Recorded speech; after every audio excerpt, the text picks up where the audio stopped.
আল্লাহ রাব্বুল আলামিন আমাকে আপনাকে ডাকতেছেন, ইয়া আইয়ুহাল্লাযীনা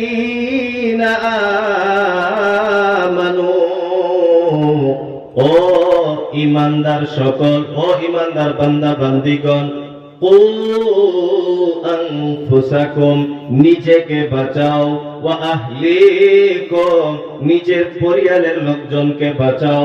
কোথায় থেকে বাঁচাইব?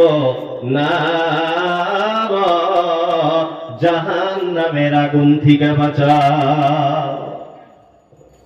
এর বন্ধু আমার, আল্লাহ রাব্বুল আলামিন ঈমানদারদেরকে ডেকে ডেকে বলতেছেন, নিজেকে এবং নিজের পরিবারকে জাহান্নাম থেকে বাঁচাও, আগুন থেকে বাঁচাও।